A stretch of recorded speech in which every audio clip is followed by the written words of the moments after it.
Welcome to Soft Hour Library. Tonight's story begins now. Close your eyes and rest. Chapter 35. Elizabeth awoke the next morning to the same thoughts and meditations which had at length closed her eyes. She could not yet recover from the surprise of what had happened.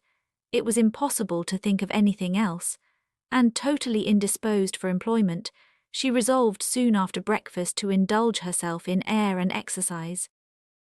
She was proceeding directly to her favourite walk, when the recollection of Mr. Darcy's sometimes coming there stopped her, and instead of entering the park, she turned up the lane which led her farther from the turnpike road.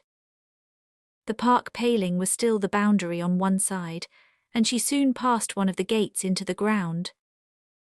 After walking 2 or 3 times along that part of the lane, she was tempted by the pleasantness of the morning to stop at the gates and look into the park.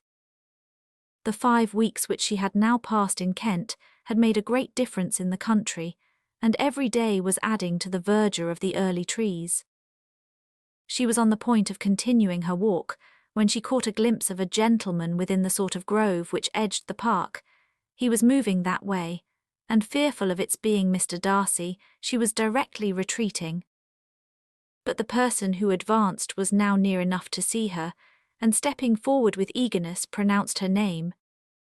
She had turned away, but on hearing herself called, though in a voice which proved it to be Mr. Darcy, she moved again towards the gate.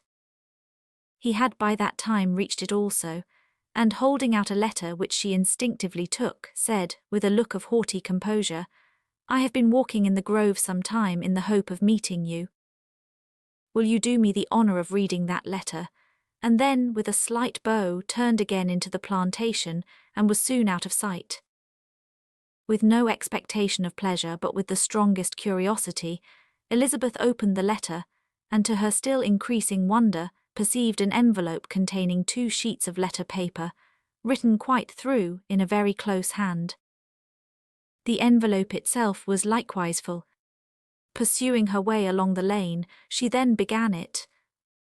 It was dated from Rosings at 8 o'clock in the morning, and was as follows: "Be not alarmed, madam, on receiving this letter, by the apprehension of its containing any repetition of those sentiments, or renewal of those offers, which were last night so disgusting to you.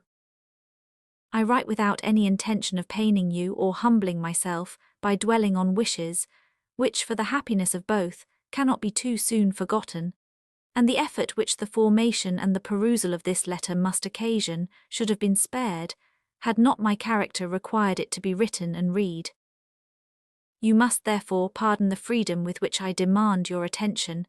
Your feelings, I know, will bestow it unwillingly, but I demand it of your justice. 2 offences of a very different nature, and by no means of equal magnitude, you last night laid to my charge. The first mentioned was, that, regardless of the sentiments of either, I had detached Mr. Bingley from your sister, and the other, that I had, in defiance of various claims, in defiance of honour and humanity, ruined the immediate prosperity and blasted the prospects of Mr. Wickham. Wilfully and wantonly to have thrown off the companion of my youth, the acknowledged favourite of my father, a young man who had scarcely any other dependence than on our patronage, and who had been brought up to expect its exertion, would be a depravity to which the separation of 2 young persons whose affection could be the growth of only a few weeks, could bear no comparison. But from the severity of that blame which was last night so liberally bestowed, respecting each circumstance, I shall hope to be in future secured, when the following account of my actions and their motives has been read. If, in the explanation of them which is due to myself, I am under the necessity of relating feelings which may be offensive to yours, I can only say that I am sorry. The necessity must be obeyed, and further apology would be absurd. I had not been long in Hertfordshire before I saw, in common with others, that Bingley preferred your elder sister to any other young woman in the country.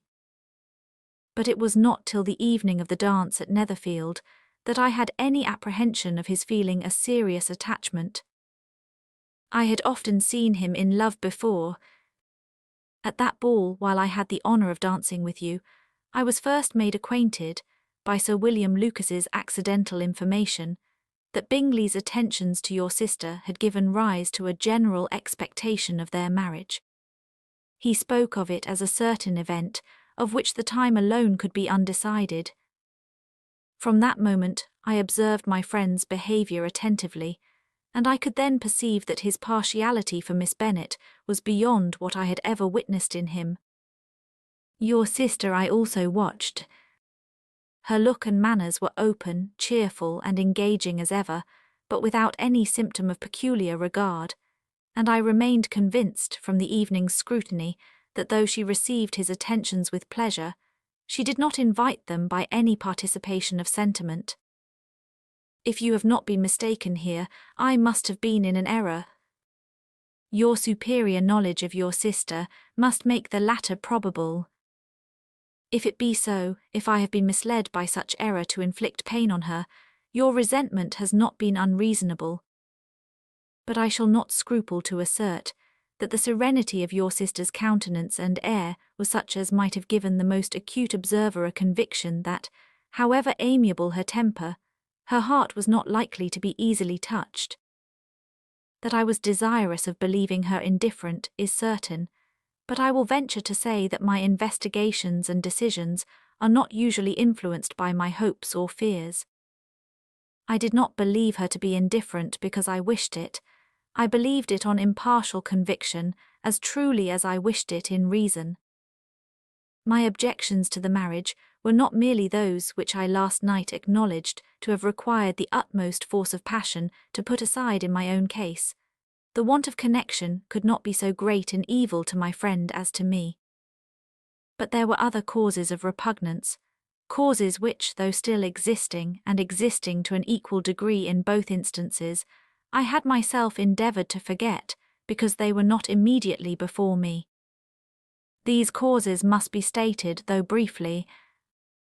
The situation of your mother's family, though objectionable, was nothing in comparison of that total want of propriety so frequently, so almost uniformly betrayed by herself, by your 3 younger sisters, and occasionally even by your father.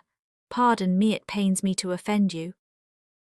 But amidst your concern for the defects of your nearest relations, and your displeasure at this representation of them, let it give you consolation to consider that to have conducted yourselves so as to avoid any share of the like censure is praise no less generally bestowed on you and your eldest sister than it is honourable to the sense and disposition of both.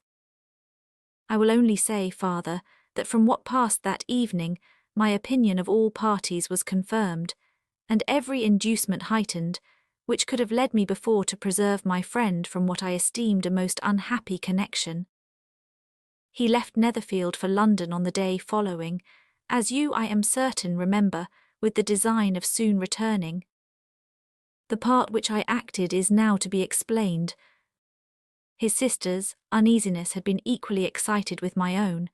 Our coincidence of feeling was soon discovered, and alike sensible that no time was to be lost in detaching their brother, we shortly resolved on joining him directly in London. We accordingly went, and there I readily engaged in the office of pointing out to my friend the certain evils of such a choice.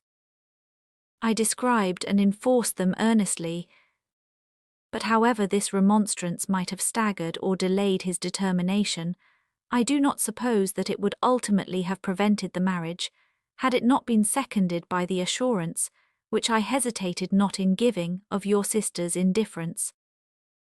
He had before believed her to return his affection with sincere, if not with equal, regard. But Bingley has great natural modesty, with a stronger dependence on my judgment than on his own. To convince him, therefore, that he had deceived himself was no very difficult point. To persuade him against returning into Hertfordshire, when that conviction had been given, was scarcely the work of a moment. I cannot blame myself for having done thus much. There is but one part of my conduct in the whole affair on which I do not reflect with satisfaction. It is that I condescended to adopt the measures of art so far as to conceal from him your sister's being in town. I knew it myself, as it was known to Miss Bingley, but her brother is even yet ignorant of it. That they might have met without ill consequence is perhaps probable, but his regard did not appear to me enough extinguished for him to see her without some danger. Perhaps this concealment, this disguise, was beneath me. It is done, however, and it was done for the best. On this subject I have nothing more to say, no other apology to offer. If I have wounded your sister's feelings, it was unknowingly done, and though the motives which governed me may to you very naturally appear insufficient, I have not yet learnt to condemn them. With respect to that other, more weighty accusation of having injured Mr. Wickham, I can only refute it by laying before you the whole of his connection with my family. Of what he has particularly accused me I am ignorant, but of the truth of what I shall relate I can summon more than one witness of undoubted veracity. Mr. Wickham is the son of a very respectable man, who had for many years the management of all the Pemberley estates, and whose good conduct in the discharge of his trust naturally inclined my father to be of service to him, and on George Wickham, who was his godson, his kindness was therefore liberally bestowed. My father supported him at school and afterwards at Cambridge, most important assistance, as his own father, always poor from the extravagance of his wife, would have been unable to give him a gentleman's education. My father was not only fond of this young man's society, whose manners were always engaging, he had also the highest opinion of him, and hoping the church would be his profession, intended to provide for him in it. As for myself, it is many, many years since I first began to think of him in a very different manner. The vicious propensities, the want of principle, which he was careful to guard from the knowledge of his best friend, could not escape the observation of a young man of nearly the same age with himself, and who had opportunities of seeing him in unguarded moments, which Mr. Darcy could not have. Here again I shall give you, painter, what degree you only can tell. But whatever may be the sentiments which Mr. Wickham has created, a suspicion of their nature shall not prevent me from unfolding his real character. It adds even another motive. My excellent father died about 5 years ago, and his attachment to Mr. Wickham was to the last so steady, that in his will he particularly recommended it to me to promote his advancement in the best manner that his profession might allow, and if he took orders, desired that a valuable family living might be his as soon as it became vacant. There was also a legacy of £1,000. His own father did not long survive mine, and within half a year from these events, Mr. Wickham wrote to inform me that, having finally resolved against taking orders, he hoped I should not think it unreasonable for him to expect some more immediate pecuniary advantage, in lieu of the preferment by which he could not be benefited. He had some intention, he added, of studying the law, and I must be aware that the interest of £1,000 would be a very insufficient support therein. I rather wished than believed him to be sincere, but at any rate was perfectly ready to accede to his proposal. I knew that Mr. Wickham ought not to be a clergyman. The business was therefore soon settled. He resigned all claim to assistance in the church, were it possible that he could ever be in a situation to receive it, and accepted in return £3,000. All connection between us seemed now dissolved. I thought too ill of him to invite him to Pemberley, or admit his society in town. In town, I believe, he chiefly lived, but his studying the law was a mere pretence, and being now free from all restraint, his life was a life of idleness and dissipation. For about 3 years I heard little of him, but on the decease of the incumbent of the living which had been designed for him, he applied to me again by letter for the presentation. His circumstances, he assured me, and I had no difficulty in believing it, were exceedingly bad. He had found the law a most unprofitable study, and was now absolutely resolved on being ordained, if I would present him to the living in question, of which he trusted there could be little doubt, as he was well assured that I had no other person to provide for, and I could not have forgotten my revered father's intentions. You will hardly blame me for refusing to comply with this entreaty, or for resisting every repetition of it. His resentment was in proportion to the distress of his circumstances, and he was doubtless as violent in his abuse of me to others as in his reproaches to myself. After this period, every appearance of acquaintance was dropped. How he lived I know not, but last summer he was again most painfully obtruded on my notice. I must now mention a circumstance which I would wish to forget myself, and which no obligation less than the present should induce me to unfold to any human being. Having said thus much, I feel no doubt of your secrecy. My sister, who is more than 10 years my junior, was left to the guardianship of my mother's nephew, Colonel Fitzwilliam, and myself. About a year ago she was taken from school, and an establishment formed for her in London, and last summer she went with the lady who presided over it to Ramsgate, and thither also went Mr. Wickham, undoubtedly by design, for there proved to have been a prior acquaintance between him and Mrs. Young, in whose character we were most unhappily deceived. And by her connivance and aid, he so far recommended himself to Georgiana, whose affectionate heart retained a strong impression of his kindness to her as a child, that she was persuaded to believe herself in love and to consent to an elopement. She was then but 15, which must be her excuse, and after stating her imprudence I am happy to add that I owed the knowledge of it to herself. I joined them unexpectedly a day or two before the intended elopement, and then Georgiana, unable to support the idea of grieving and offending a brother whom she almost looked up to as a father, acknowledged the whole to me. You may imagine what I felt and how I acted. Regard for my sister's credit and feelings prevented any public exposure, but I wrote to Mr. Wickham, who left the place immediately, and Mrs. Young was of course removed from her charge. Mr. Wickham's chief object was unquestionably my sister's fortune, which is £30,000, but I cannot help supposing that the hope of revenging himself on me was a strong inducement. His revenge would have been complete indeed. This, madam, is a faithful narrative of every event in which we have been concerned together, and if you do not absolutely reject it as false, you will, I hope, acquit me henceforth of cruelty towards Mr. Wickham. I know not in what manner, under what form of falsehood he has imposed on you, but his success is not perhaps to be wondered at, ignorant as you previously were of everything concerning either. Detection could not be in your power, and suspicion certainly not in your inclination.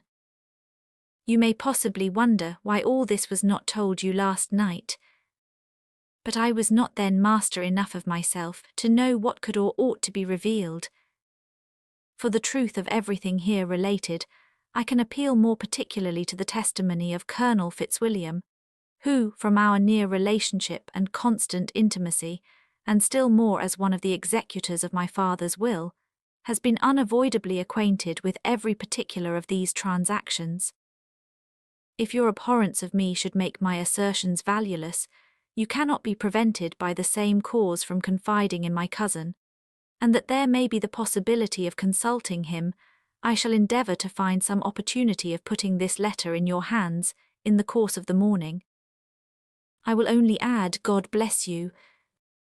FITZWLLIAMDARCY. Chapter 36. Elizabeth, when Mr. Darcy gave her the letter, did not expect it to contain a renewal of his offers. She had formed no expectation at all of its contents. But such as they were, it may be well supposed how eagerly she went through them, and what a contrariety of emotion they excited. Her feelings as she read were scarcely to be defined. With amazement did she first understand that he believed any apology to be in his power, and steadfastly was she persuaded that he could have no explanation to give, which a just sense of shame would not conceal. With a strong prejudice against everything he might say, she began his account of what had happened at Netherfield. She read with an eagerness which hardly left her power of comprehension, and from impatience of knowing what the next sentence might bring, was incapable of attending to the sense of the one before her eyes. His belief of her sister's insensibility she instantly resolved to be false, and his account of the real, the worst objections to the match, made her too angry to have any wish of doing him justice. He expressed no regret for what he had done which satisfied her. His style was not penitent but haughty. It was all pride and insolence. But when this subject was succeeded by his account of Mr. Wickham, when she read, with somewhat clearer attention, a relation of events which, if true, must overthrow every cherished opinion of his worth, and which bore so alarming an affinity to his own history of himself, her feelings were yet more acutely painful and more difficult of definition.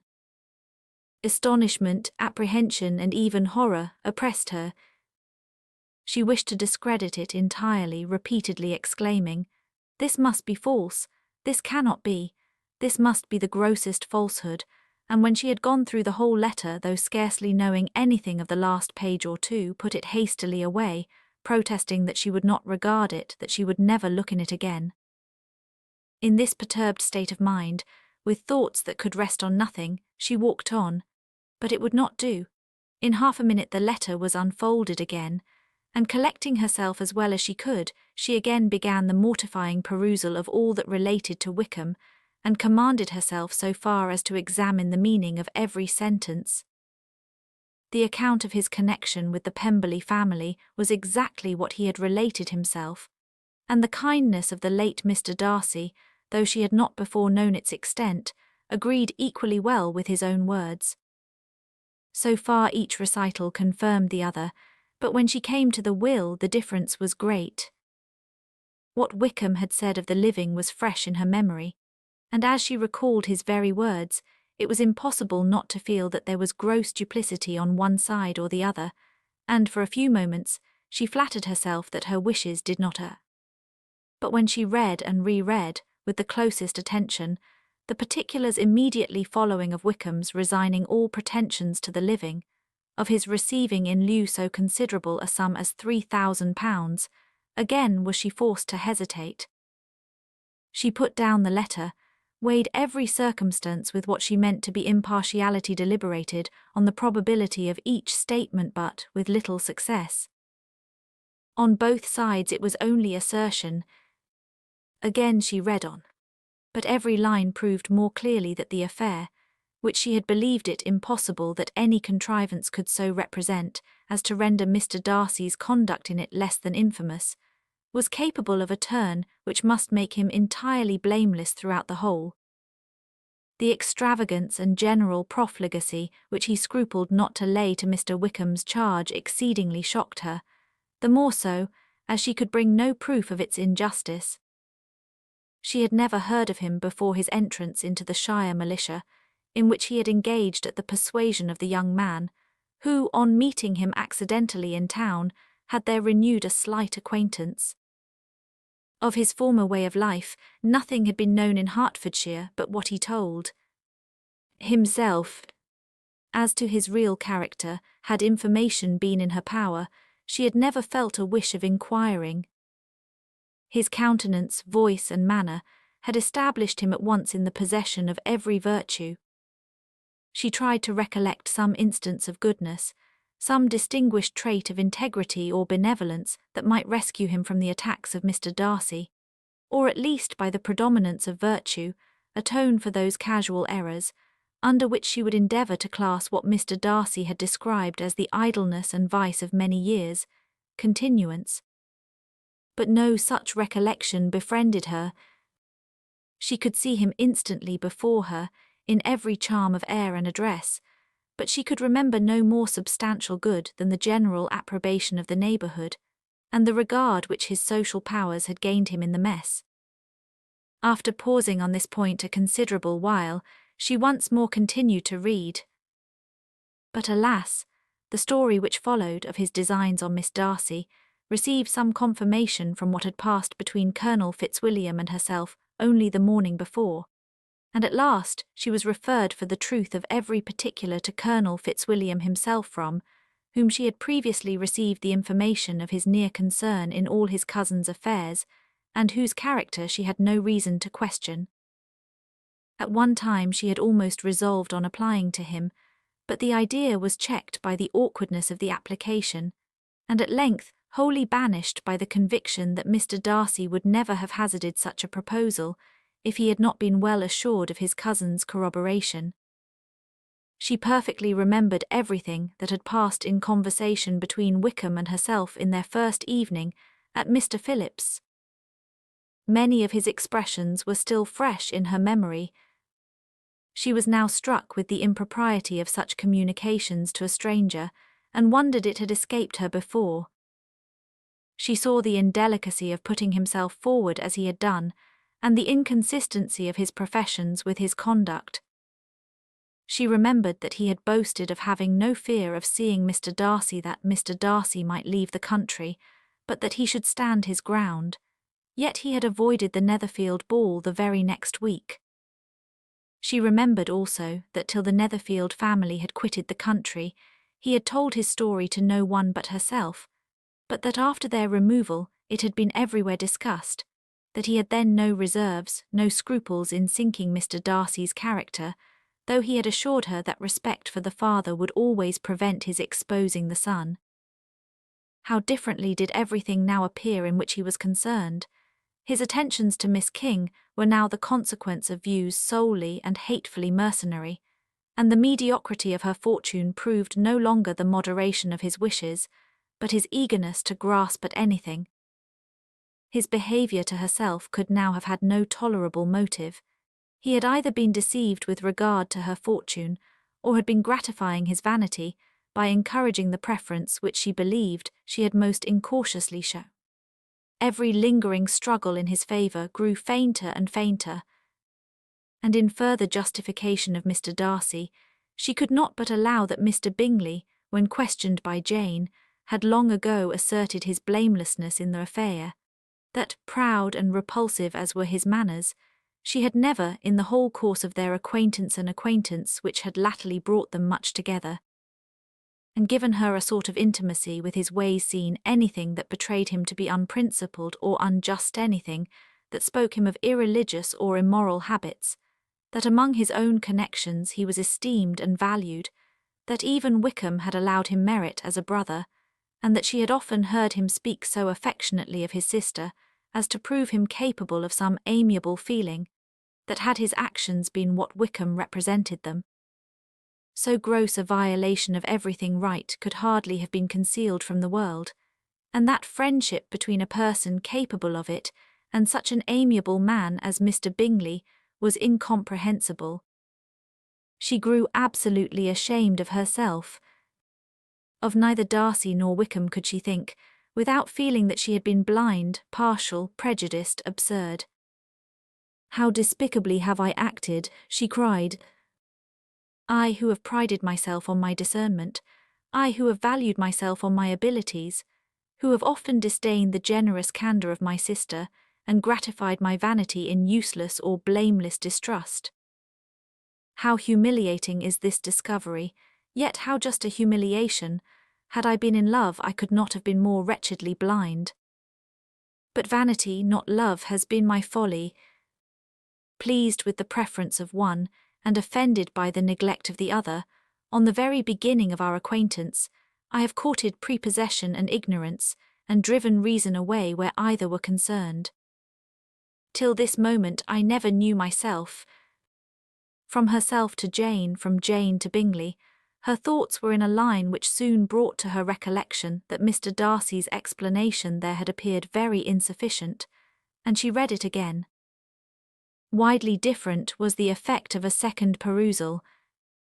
How could she deny that credit to his assertions in one instance which she had been obliged to give in the other? He declared himself to have been totally unsuspicious of her sister's attachment, and she could not help remembering what Charlotte's opinion had always been. Neither could she deny the justice of his description of Jane. She felt that Jane's feelings, though fervent, were little displayed, and that there was a constant complacency in her air and manner, not often united with great sensibility. When she came to that part of the letter in which her family were mentioned, in tones of such mortifying yet merited reproach. Her sense of shame was severe. The justice of the charge struck her too forcibly for denial, and the circumstances to which he particularly alluded, as having passed at the Netherfield ball, and as confirming all his first disapprobation, could not have made a stronger impression on his mind than on hers. The compliment to herself and her sister was not unfelt. It soothed, but it could not console her for the contempt which had been thus self-attracted by the rest of her family, and as she considered that Jane's disappointment had, in fact, been the work of her nearest relations, and reflected how materially the credit of both must be hurt by such impropriety of conduct, she felt depressed beyond anything she had ever known before. After wandering along the lane for 2 hours, giving way to every variety of thought, reconsidering events, determining probabilities and reconciling herself, as well as she could, to a change so sudden and so important, fatigue and a recollection of her long absence made her at length return home, and she entered the house with the wish of appearing cheerful as usual, and the resolution of repressing such reflections as must make her unfit for conversation. She was immediately told that the 2 gentlemen from Rosings had each called during her absence, Mr. Darcy only for a few minutes to take leave, but that Colonel Fitzwilliam had been sitting with them at least an hour, hoping for her return, and almost resolving to walk after her till she could be found. Elizabeth could but just affect concern in missing him. She really rejoiced at it. Colonel Fitzwilliam was no longer an object. She could think only of her letter. Chapter 37. The 2 gentlemen left Rosings the next morning, and Mr. Collins, having been in waiting near the lodges, to make them his parting obeisance, was able to bring home the pleasing intelligence of their appearing in very good health, and in as tolerable spirits as could be expected after the melancholy scene so lately gone through at Rosings. To Rosings he then hastened to console Lady Catherine and her daughter, and on his return brought back, with great satisfaction, a message from her ladyship, importing that she felt herself so dull as to make her very desirous of having them all to dine with her. Elizabeth could not see Lady Catherine without recollecting that, had she chosen it, she might by this time have been presented to her as her future niece, nor could she think without a smile of what her ladyship's indignation would have been.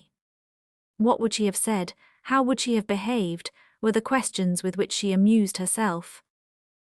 Their first subject was the diminution of the Rosings party. "I assure you I feel it exceedingly," said Lady Catherine. "I believe nobody feels the loss of friends so much as I do. But I am particularly attached to these young men, and know them to be so much attached to me. They were excessively sorry to go, but so they always are." The dear Colonel rallied his spirits tolerably till just at last, but Darcy seemed to feel it most acutely more, I think, than last year.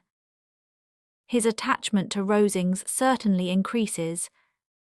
Mr. Collins had a compliment and an allusion to throw in here, which were kindly smiled on by the mother and daughter. Lady Catherine observed after dinner that Miss Bennet seemed out of spirits, and immediately accounting for it herself, by supposing that she did not like to go home again so soon, she added, "But if that is the case, you must write to your mother to beg that you may stay a little longer. Mrs. Collins will be very glad of your company, I am sure." "I am much obliged to your ladyship for your kind invitation," replied Elizabeth, "but it is not in my power to accept it. I must be in town next Saturday. Why, at that rate you will have been here only 6 weeks. I expected you to stay 2 months. I told Mrs. Collins so before you came. There can be no occasion for your going so soon. Mrs. Bennet could certainly spare you for another fortnight. But my father cannot. He wrote last week to hurry my return. Oh, your father, of course, may spare you if your mother can. Daughters are never of so much consequence to a father. And if you will stay another month complete, it will be in my power to take one of you as far as London, for I am going there early in June for a week. And as Dawson does not object to the barouche box, there will be very good room for one of you and, indeed, if the weather should happen to be cool, I should not object to taking you both, as you are neither of you large. You are all kindness, madam, but I believe we must abide by our original plan. Lady Catherine seemed resigned. Mrs. Collins, you must send a servant with them. You know I always speak my mind, and I cannot bear the idea of two young women travelling post by themselves. It is highly improper. You must contrive to send somebody. I have the greatest dislike in the world to that sort of thing. Young women should always be properly guarded and attended, according to their situation in life. When my niece Georgiana went to Ramsgate last summer, I made a point of her having 2 men servants go with her. Miss Darcy, the daughter of Mr. Darcy of Pemberley and Lady Anne, could not have appeared with propriety in a different manner. I am excessively attentive to all those things. You must send John with the young ladies, Mrs. Collins. I am glad it occurred to me to mention it, for it would really be discreditable to you to let them go alone. My uncle is to send a servant for us. Oh, your uncle, he keeps a manservant, does he? I am very glad you have somebody who thinks of those things. Where shall you change horses? Oh, Bromley, of course. If you mention my name at the bell, you will be attended to. Lady Catherine had many other questions to ask respecting their journey, and as she did not answer them, all her self-attention was necessary, which Elizabeth believed to be lucky for her, or, with a mind so occupied, she might have forgotten where she was. Reflection must be reserved for solitary hours. Whenever she was alone, she gave way to it as the greatest relief, and not a day went by without a solitary walk, in which she might indulge in all the delight of unpleasant recollections. Mr. Darcy's letter she was in a fair way of soon knowing by heart. She studied every sentence, and her feelings towards its writer were at times widely different. When she remembered the style of his address, she was still full of indignation, but when she considered how unjustly she had condemned and upbraided him, her anger was turned against herself, and his disappointed feelings became the object of compassion. His attachment excited gratitude, his general character respect, but she could not approve him, nor could she for a moment repent her refusal or feel the slightest inclination ever to see him again. In her own past behaviour there was a constant source of vexation and regret, and in the unhappy defects of her family, a subject of yet heavier chagrin. They were hopeless of remedy. Her father, contented with laughing at them, would never exert himself to restrain the wild giddiness of his youngest daughters, and her mother, with manners so far from right herself, was entirely insensible of the evil. Elizabeth had frequently united with Jane in an endeavour to check the imprudence of Catherine and Lydia, but while they were supported by their mother's indulgence, what chance could there be of improvement? Catherine, weak-spirited, irritable, and completely under Lydia's guidance, had been always affronted by their advice, and Lydia, self-willed and careless, would scarcely give them a hearing. They were ignorant, idle, and vain. While there was an officer in Meryton, they would flirt with him, and while Meryton was within a walk of Longbourn, they would be going there forever. Anxiety on Jane's behalf was another prevailing concern, and Mr. Darcy's explanation, by restoring Bingley to all her former good opinion, heightened the sense of what Jane had lost. His affection was proved to have been sincere, and his conduct cleared of all blame, unless any could attach to the implicitness of his confidence in his friend. How grievous then was the thought that, of a situation so desirable in every respect, so replete with advantage, so promising for happiness, Jane had been deprived by the folly and indecorum of her own family. When to these recollections was added the development of Wickham's character, it may be easily believed that the happy spirits which had seldom been depressed before were now so much affected as to make it almost impossible for her to appear tolerably cheerful. Their engagements at Rosings were as frequent during the last week of her stay as they had been at first. The very last evening was spent there, and her ladyship again inquired minutely into the particulars of their journey, gave them directions as to the best method of packing, and was so urgent on the necessity of placing gowns in the only right way, that Maria thought herself obliged on her return to undo all the work of the morning and pack her trunk afresh. When they parted, Lady Catherine, with great condescension, wished them a good journey and invited them to come to Hunsford again next year, and Miss de Bourgh exerted herself so far as to courtesy and hold out her hand to both. Chapter 38. On Saturday morning, Elizabeth and Mr. Collins met for breakfast a few minutes before the others appeared, and he took the opportunity of paying the parting civilities which he deemed indispensably necessary. "I know not, Miss Elizabeth," said he, "whether Mrs. Collins has yet expressed her sense of your kindness in coming to us, but I am very certain you will not leave the house without receiving her thanks for it. The favour of your company has been much felt, I assure you. We know how little there is to tempt anyone to our humble abode. Our plain manner of living, our small rooms and few domestics, and the little we see of the world, must make Hunsford extremely dull to a young lady like yourself. But I hope you will believe us grateful for the condescension, and that we have done everything in our power to prevent you spending your time unpleasantly." Elizabeth was eager with her thanks and assurances of happiness. She had spent 6 weeks with great enjoyment, and the pleasure of being with Charlotte and the kind attention she had received must make her feel the obliged.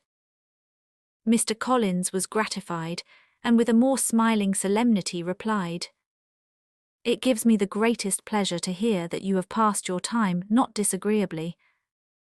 We have certainly done our best, and most fortunately having it in our power to introduce you to very superior society, and from our connection with Rosings, the frequent means of varying the humble home scene, I think we may flatter ourselves that your Hunsford visit cannot have been entirely irksome.